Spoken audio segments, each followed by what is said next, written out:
The Iowa Soccer Development Foundation is moving forward with plans to build a professional soccer stadium right here in downtown Des Moines. The project will include a global plaza, just completely transforming the Dyko Superfund site.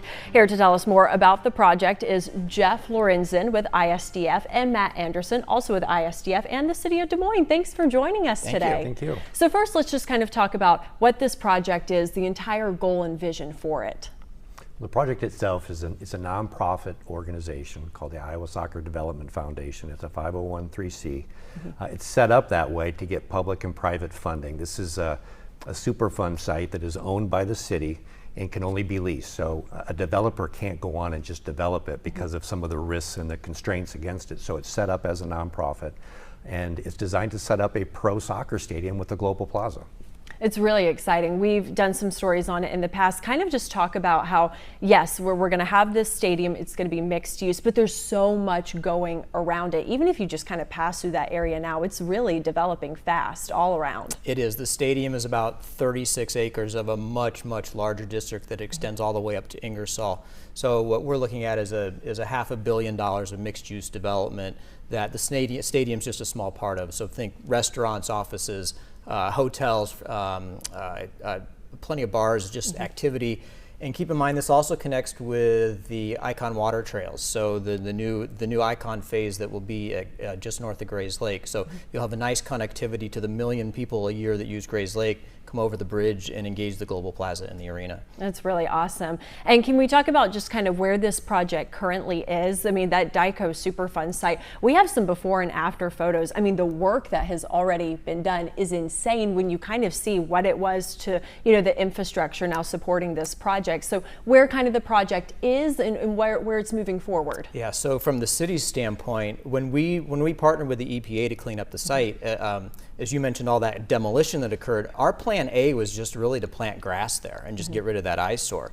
Normally plan B isn't better than plan A, but here we've got ISDF with a stadium proposed here. So from the city's standpoint, we're going to do everything we can to push and try and get this stadium over the finish line. Yeah, Des Moines is growing so fast. People love all the sports teams here, love to cheer on their local teams as well. So yeah, we're talking about this plan A, okay, being an empty space, plan B, offering all of this for residents is huge.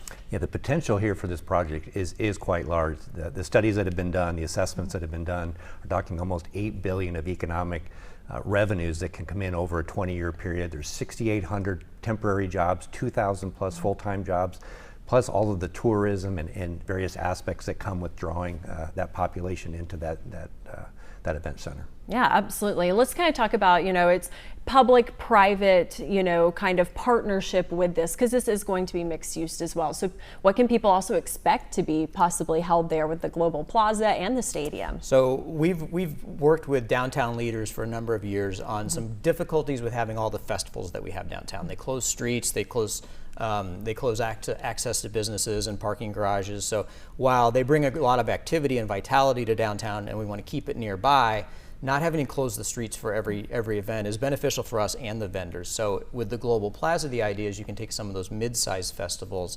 and those cultural festivals and move them to a dedicated festival grounds that will activate that stadium space more than just on game days.